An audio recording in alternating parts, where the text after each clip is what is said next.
Shalom semuanya, salam damai, rahayu, rahayu, rahayu, berkah dalam. Tahun 2021 datang, Prapaskah, masa-masa suci menuju Paskah juga datang. Tahun lalu juga datang, sekarang datang lagi. Dan suasananya masih sama, ada pandemi. Kita akan merenungkan sesuatu yang sedang kita jalankan, yakni masa Prapaskah, masa puasa, masa tobat. Tapi permenungan ini dalam permenungan budaya dan juga pemikiran. Puasa itu menjadi fenomena umum, bukan hanya masyarakat kita, di masyarakat Asia Tenggara, hampir semuanya juga mengenal puasa itu, apalagi tradisi-tradisi agama Islam, agama Hindu, agama Buddha, aliran-aliran tradisional, kepercayaan tradisional juga mengenal praktek puasa. Nah, apa yang dimaksudkan dengan puasa itu umumnya orang-orang Barat, fasting itu berarti taking no food, tidak mengambil makanan, tidak makan, juga menahan diri untuk tidak minum. Ada pasangannya, ada fasting, ada abstinence, ada pantang. Jadi ada puasa, ada pantang di dalam praktek kita. Dalam praktek agama Katolik yang disebutkan dengan puasa itu pengertiannya dalam satu hari makan satu kali. Itu salah satu pengertiannya. Pengertian yang kedua yang juga diterapkan ialah umumnya orang kan makan 3 kali sehari. Makan pagi, makan siang, makan malam. Nah, dari 3 ini dipilih satu saja yang kenyangnya itu kenyang sekali. Yang pertama hampir kenyang, yang kedua sama sekali hampir kenyang. Jadi hampir kenyang. Tapi kalau umumnya ya kebablasan, kalau sampean semua itu kalau udah makan kan apalagi yang enak lupa. Linak lijo, linggo lijo, lali anak, lali bojo, lali tonggo, lali konco, begitu enaknya. Mestinya itu puasa ya, ini jatah yang kedua, akhirnya wah seharian tuh makan kenyang semuanya, batal lagi puasanya.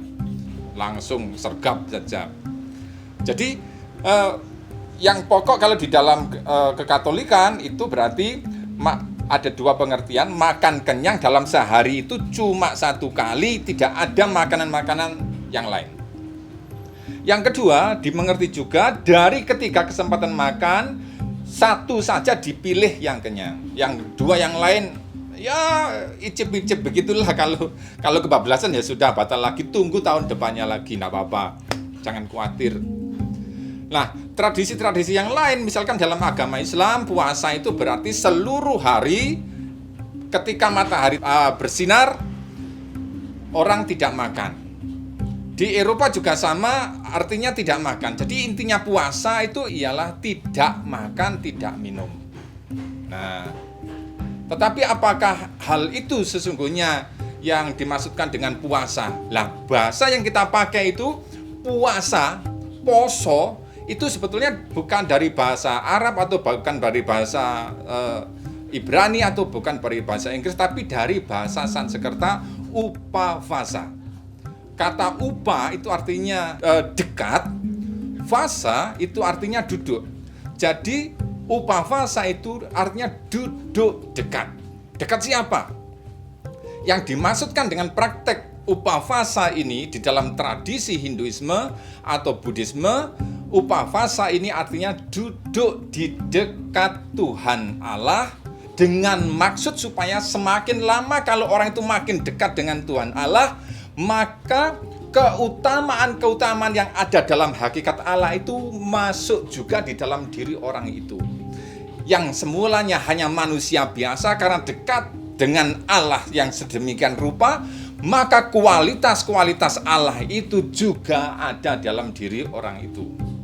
Tetapi makna duduk ini pertama-tama bukan begini ini ya, tidak, tapi berada dalam jangkauan lingkaran kedekatan dengan Allah itu sendiri, sehingga Allah yang adalah kasih, Allah yang adalah moho tresno, moho welas, moho adil, maha benar, maha yang baik-baik semuanya maha baik itu, akhirnya juga membuat kita itu menjadi insan-insan yang mempunyai duweni rasa adil, rasa welas, rasa kasih. Ngerteni apa sing bener, ngerti yang baik. Nah, itu loh maksud utamanya itu orang upavasa, puasa itu menjadikan dirinya mempunyai kualitas-kualitas yang ada di dalam Allah itu sendiri. Jadi kalau orang itu seneng berpuasa, jeluntrungannya akhir-akhirnya itu nanti menjadi orang yang duweni sifat-sifatnya Gusti Allah, karakter-karakter Gusti Allah. Itu maksudnya. Jadi bukan soal nggak makan, nggak minum. Kalau itu sih gampang. Di Eropa itu kalau orang umumnya makan dari 3 kali itu ya, cuma 1 kali kenyang. Dan mereka tidak mengatakan diri bahwa aku sedang berpuasa. Saya pernah tanya kepada ibu saya pas mau prapaskah begini, "Mbok sampean kok nggak poso?" Jawaban ibu saya itu sederhana. "Lah wong setiap hari wis poso. Apa nes sing dipasani? Setiap hari sudah puasa, apalagi yang harus dipuasain." Dan waktu itu memang keadaannya ya makan sehari itu sekali dan belum tentu bisa kenyang karena saya 9 bersaudara rebutan makanan itu yang cepet yang dapat dari sekian banyak itu kakak saya yang sulung itu yang badannya paling besar, dia yang paling banyak makan, yang cepet yang dapat. Jadi orang-orang yang kekurangan makanan ini setiap hari tidak pernah berpikir mengenai puasa. Loh kalau begitu siapa yang biasanya mikir mengenai puasa? Kalau begitu yoiku orang-orang sing biasa mangane oke. Sing mangane oke, stoknya itu juga banyak. Itu yang mikir puasa. Nah, makanya ada ungkapan di dalam bahasa Inggris yang mengatakan demikian ketika masa-masa puasa itu datang. The holy periods are well observed. The rich keep the feast, the poor keep the fast. Yang artinya ketika masa-masa yang suci ini datang, ya, ternyata orang-orang di Eropa zaman waktu itu yang kaya-kaya ya tetap makan, minum, berpesta begitu, feast, pasangannya fast. Sedangkan orang miskin keep the fast, setiap harinya sudah sulit makan dan akan tetap sulit mendapatkan makanan. Dan itu juga menjadi sebuah ironi yang sangat kentara waktu itu. Ketika masa puasa datang, ada ungkapan demikian. Orang kaya berjalan dengan maksud supaya ada ruang dalam perutnya bagi daging. Sedangkan orang miskin tetap saja berjalan supaya mendapatkan daging bagi perutnya. 2 hal yang berbalikan sama sekali.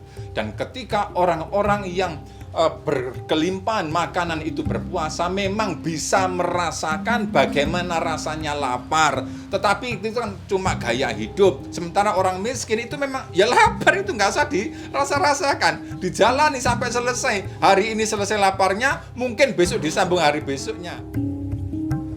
Background dari praktek puasa yang demikian itu oleh beberapa pemikir agama antara lain Karl Marx itu dipergunakan sebagai sarana analisa untuk menunjukkan kebenaran apa itu sesungguhnya agama. Agama itu hanyalah concern, minat, perhatian dari orang-orang yang kaya dan mereka yang membuat aturan-aturan, kemudian aturan-aturan itu dipatuhi oleh orang-orang yang miskin. Nah itu background dari pemikiran atau ungkapan-ungkapan yang saya sebutkan tadi itu.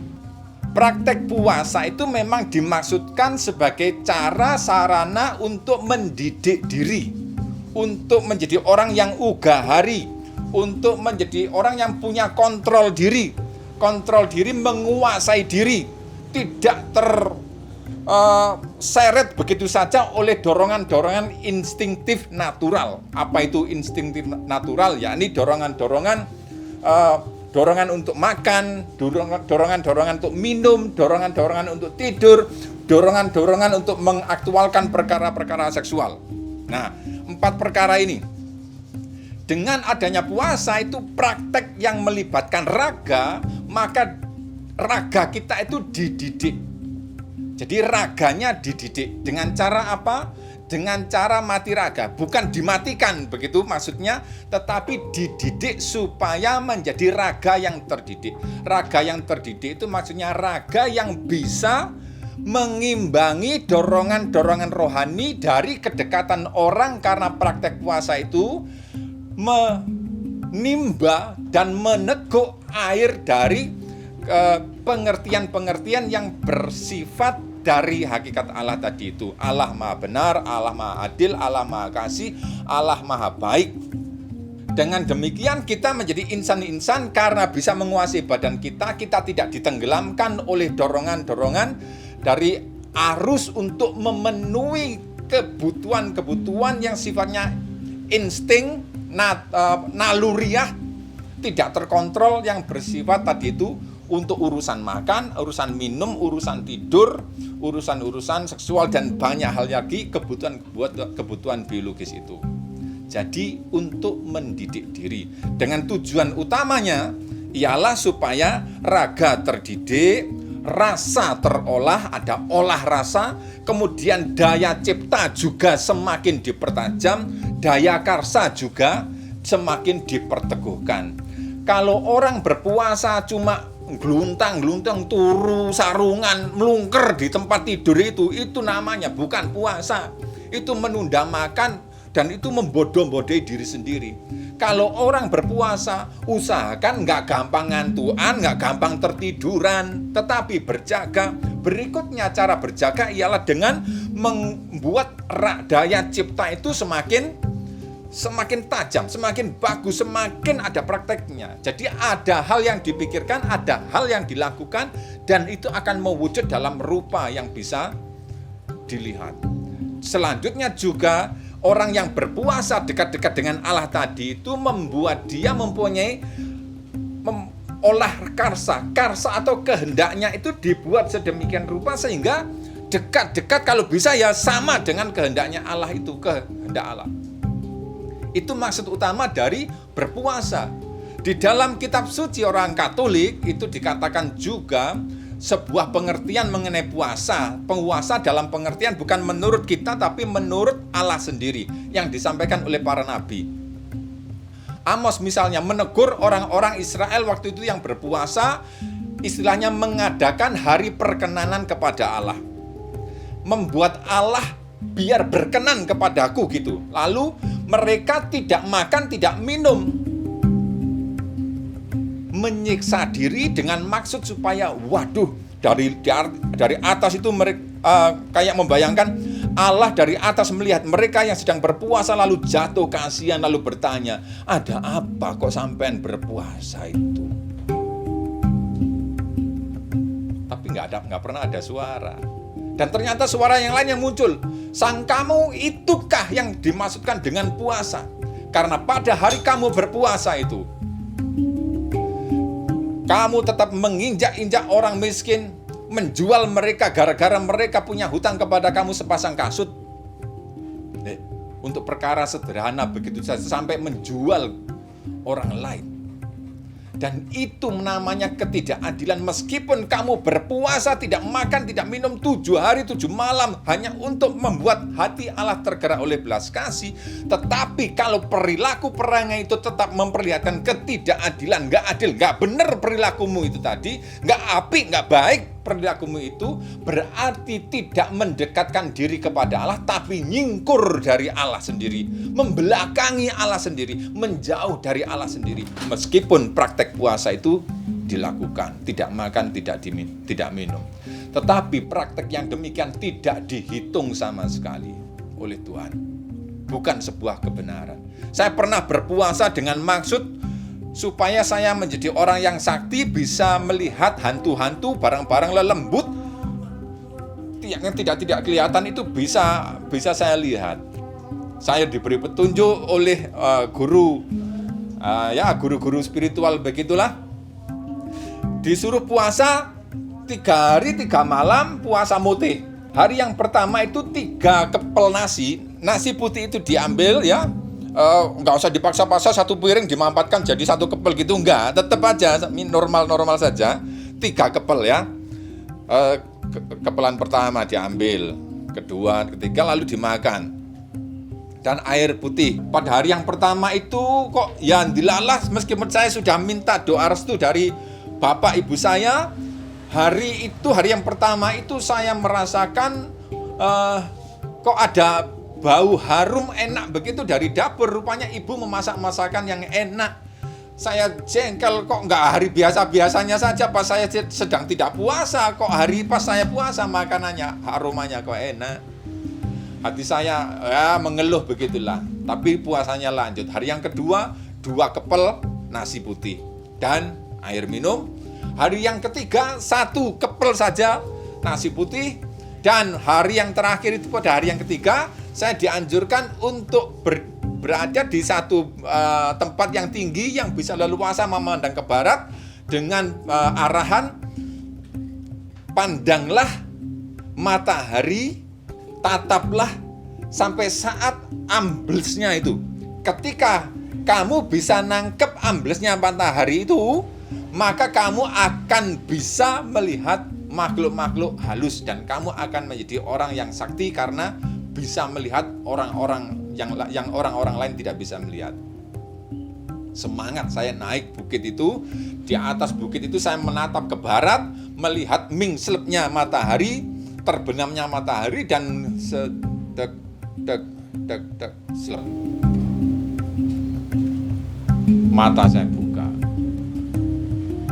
Gelap gulita menyelimuti bumi. Saya nggak bisa melihat makhluk-makhluk halus. Gagal total, tidak menjadi sakti, tidak juga menjadi hebat. Rugi 3 hari, saya lapor kepada si guru itu dan dia ketawa. Jawabannya, apa yang terjadi pada hari yang pertama?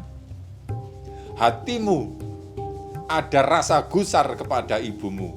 Nah, itu loh maksudnya itu. Ternyata hal yang tidak bersih sifatnya seperti kegusaran dalam hati, meskipun kecil kadarnya, itu bisa membatalkan sebuah niatan yang suci.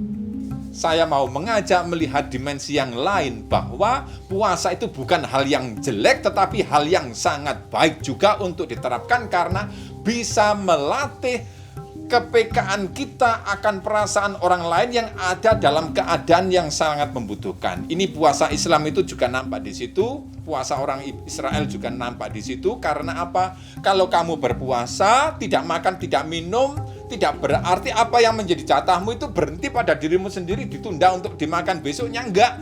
Tetapi kata suam atau siam dalam bahasa Arab atau som dalam bahasa Ibrani itu berarti aku menarik diri dari apa yang mestinya aku bisa pakai dan membiarkan orang lain memakai apa yang mestinya aku pakai itu. Nah, ini yang saya maksudkan.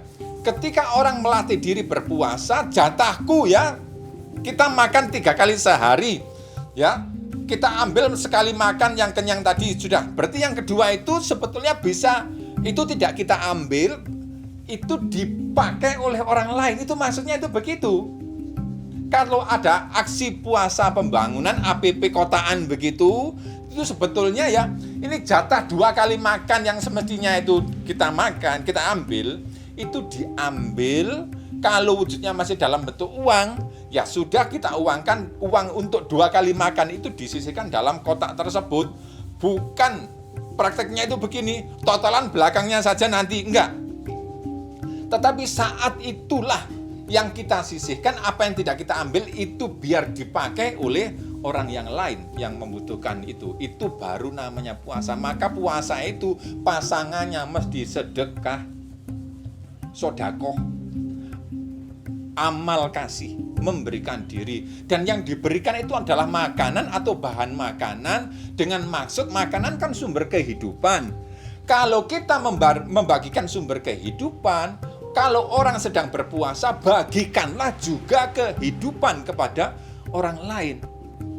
Nah, dalam pengertian yang seperti ini kita bisa menandaskan, baiklah kita memahami isi aslinya kata puasa, tetapi juga menghargai apa yang bisa mendukung niatan yang sifatnya rohani tadi itu. Esensi dari berpuasa ialah sitting down near the Lord, sitting down by the Lord, duduk dekat Allah dengan maksud meneguk kualitas-kualitas karakter-karakter dari hakikat Allah itu sendiri. Nah, ini bagus sekali supaya kita bertumbuh makin lama makin serupa dengan Allah yang menciptakan kita menurut gambar dan rupa Allah sendiri. Kita adalah citra Allah, jangan lupa loh ya. Dan berikutnya, supaya niatan yang rohani yang bagus itu juga makin intensif, maka dalam aksi untuk melakukan puasa yang rohaniah itu kita dibantu juga sarana yang sifatnya lahiriah, yakni pantang atau tidak mengambil makanan atau minuman atau mengurangi tidur, mengurangi waktu istirahat itu. Itu memang latihan sangat badani, tetapi sangat baik untuk dilakukan dan hasil akhirnya bisa memurnikan hati dan niatan itu. Dalam praktek Hinduisme ada upavasa, ada vrata. Ya, upavasa tadi itu ialah tindakan yang rohani, duduk dekat dengan Allah itu sendiri untuk meneguk karakter-karakternya. Tetapi vrata ini suatu hal yang bisa berpasangan dengan upavasa. Sifatnya ialah membantu kita mempunyai intensi yang lebih jernih lagi. Ada 3 vrata, kayakya vrata, manas vrata, sama vacika vrata. Kayakya vrata itu sifatnya kita mengatur diri, mendisiplinkan diri di dalam soal-soal kepentingan-kepentingan, kebutuhan-kebutuhan badani. Makan, minum, tidur, kebutuhan seksual, dan pokoknya yang kebutuhan-kebutuhan badaniah itu. Nah, berikutnya yang manas vrata itu adalah disiplin mental, latihan sabar, latihan gak marah-marah, latihan gak gampang turuan, misalkan gak gampang tiduran, sebut aja begitu, itu juga perlu latihan semuanya. Latihan supaya tekun, latihan supaya gampang tahan dalam segala kesulitan, tidak gampang menyerah, itu adalah latihan mental juga. Dan vacika vrata itu mendisiplinkan omongan didisiplinkan. Lah, praktek dalam 3 hal ini, atau salah satunya, atau salah duanya, atau ketiga-tiganya, itu bisa membantu kita membuat lebih mengerti dengan lebih baik bahwa tindakan puasa ini jika dibarengi dengan keputusan-keputusan yang melibatkan panca indera kita dan juga perkataan-perkataan kita, bisa membuat lebih intensif kedekatan orang dengan Allah itu sendiri. Puasa jangan disalahartikan hanya sekedar soal tidak makan, tidak minum. Sama sekali tidak. Tetapi yang terdalam dari praktek puasa yang sesungguhnya ialah mendekatkan diri kepada Allah supaya hakikat-hakikat Allah itu kita resapkan, dan karakter-karakter yang muncul dari hakikat Allah itu menjadi karakter-karakter kita.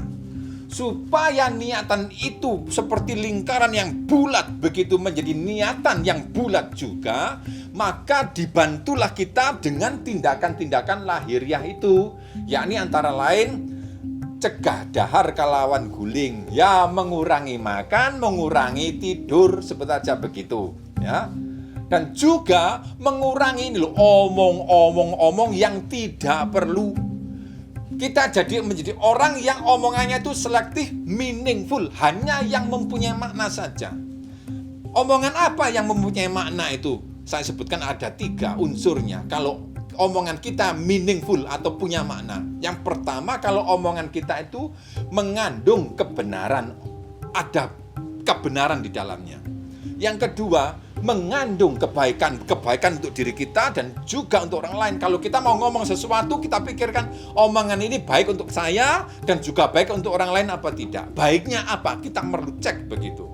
Yang ketiga, ada urgensi tingkat kepentingan, urgent, mendesak apa enggak? Kalau enggak mendesak, ya sudah, enggak usah diomong. Itu cara kita mendisiplinkan supaya bisa ngomong yang meaningful saja. Jadi perlu niatan yang rohaniah tadi dibantu dengan tindakan-tindakan yang sifatnya lahiriah. Dengan demikian jangan salah tanggap, saya tidak menganjurkan puasa badani, tetap lakukan karena apa yang badani bisa membantu membuat intensif niatan-niatan untuk dekat dengan Allah yang sifatnya sangat rohani itu. Terima kasih, shalom, berkah dalam, rahayu, rahayu, rahayu.